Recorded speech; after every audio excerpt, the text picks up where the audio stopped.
అందమైన చర్మ సౌందర్యం మీ సొంతం. Second aqua radiance deep cleansing gel.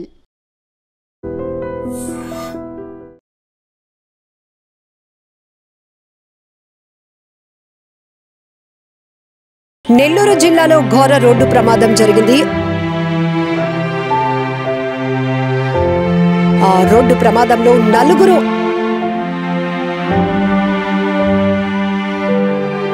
అక్కడికక్కడే మృతి చెందారు.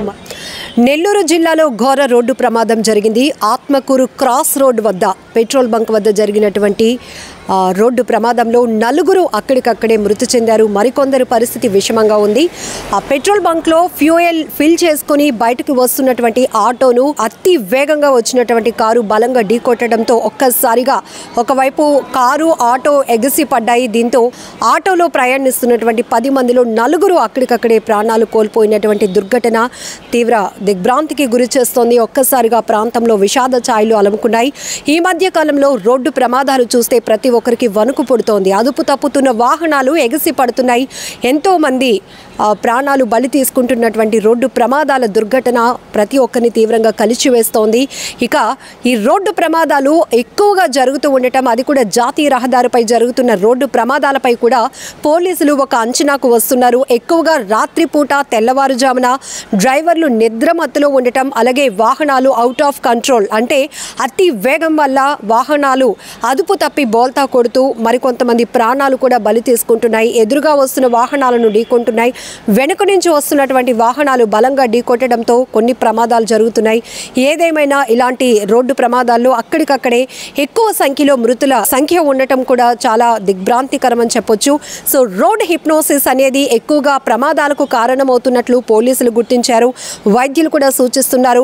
ఎవరైతే డ్రైవర్స్ ఉంటారో వాళ్ళకి రోడ్ హిప్నోసిస్ ఉంటే కనుక వాళ్ళు డ్రైవ్ చేస్తున్నప్పుడు ఒక 2.5 hours తర్వాత 3 గంటల డ్రైవింగ్ కంటిన్యూగా చేసిన తర్వాత వాళ్ళకి ఐస్కి బ్రెయిన్కి సంబంధించినటువంటి కనెక్షన్ ఉండదు అనేది కూడా ఈ రోడ్ హిప్నోసిస్లో గుర్తించినటువంటి పరిస్థితి ఉంది. దీనివల్ల వీళ్ళు ఎదురుగుంటా వాహనం ఎంత స్పీడ్గా వెళ్తోంది, వెనక నుంచి వస్తున్నటువంటి వాహనాల స్పీడ్ని కూడా వీళ్ళు గుర్తించలేకపోవడం వల్ల ఒక్కసారిగా సడన్ బ్రేక్స్ వేస్తూ ముందు వాహనాలను ఢీకొట్టే పరిస్థితులు కూడా ఉంటాయి.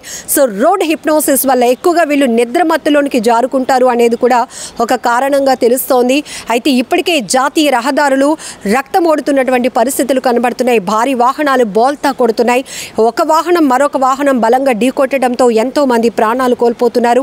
తల్లిదండ్రులను పోగొట్టుకుంటున్నటువంటి పసిపిల్లల్ని చూస్తున్నాం. పసిపిల్లలతో పాటు కుటుంబాలు కూడా రోడ్డు ప్రమాదంలో ప్రాణాలు విడుస్తున్నటువంటి దుర్ఘటనలు ప్రతి ఒక్కరిని తీవ్రంగా కలిచివేస్తున్నాయి. అసలు రోడ్డుపై ప్రయాణించాలంటేనే పాదచారులు కావచ్చు, వాహనదారులు కావచ్చు, వణికిపోతున్నటువంటి పరిస్థితి, ఒక ఫియర్, ఒక భయాందోళన నెలకొంటుంది. ఎందుకంటే వరుసగా జరుగుతున్న రోడ్డు ప్రమాదాల తీరు చూస్తుంటే కనీసం ఒక ప్రమాదం అక్కడ జరిగింది అంటే 4 నుంచి 5 ఇలా ప్రాణాలు పోగొట్టుకుంటున్నారు. కొంతమంది అయితే శరీర భాగాలు నుజ్జునుజ్జైపోతున్నాయి. తీవ్రంగా గాయపడి క్షతగాత్రులుగా మారి హాస్పిటల్ పాలవుతున్నటువంటి పరిస్థితులు కూడా కనపడుతున్నాయి. ఎంతోమంది ఇక్కడ వరకు ఒక శుభకార్యానికి వెళ్ళి వస్తున్న వాళ్ళు కూడా ఒక నిర్లక్ష్యం డ్రైవింగ్లో ఉండటం వల్ల ప్రమాదానికి గురవుతూ ప్రాణాలు పోగొట్టుకుంటున్నటువంటి పరిస్థితులు కూడా ఉన్నాయి. ఇలా రోడ్డు ప్రమాదాలకు విశ్లేషించుకుంటూ పోతే అనేక కారణాలు. మొట్టమొదటిగా అతి వేగమే ప్రమాదాలకు ఎక్కువగా కారణమవుతోంది. మరికొన్ని చోట్ల సెల్ఫ్ యాక్సిడెంట్స్ కూడా మనం చూస్తున్నాం. స్పీడ్ని థ్రిల్గా ఫీల్ అవుతున్నారు కానీ అది మన ప్రాణాలు తీసేస్తుంది అనే వాస్తవాన్ని కూడా కొంతమంది తెలుసుకోలేకపోతున్నారు.